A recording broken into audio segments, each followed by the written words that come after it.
درې مهمې جملې ځکه په الماني ژبه باندې دوه جملې زه وایم یوه جمله تاسو وایي. دوستانو موږ اکثر پښتو کې وایو که نه چې دا زما شخصي خبره ده، زما شخصي مسله ده، دا تا پورې اړه نه لري، مطلب دا هر څه چې دي زما شخصي مسایل دي، شخصي خبرې دي. دغه جمله په الماني ژبه کې په دوه طریقو درته ښیم چې کومه تاسو ته اسانه وي هغه زده کړئ. اخر کې یوه جمله به تاسو په کمنټ کې لیکئ وایي دا زما شخصي مسله یعنی خبره ده. دا جمله په الماني ژبه داسې وایو Das ist meine Privatsache.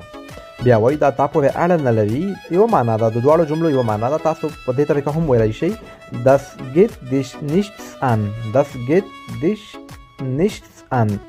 که چاته موږ وایو خپل کار سره کار لره، دا جمله په الماني ژبه څنګه وایي تاسو په کمنټ کې ولیکئ، ګورو چې څوک یې صحیح لیکي.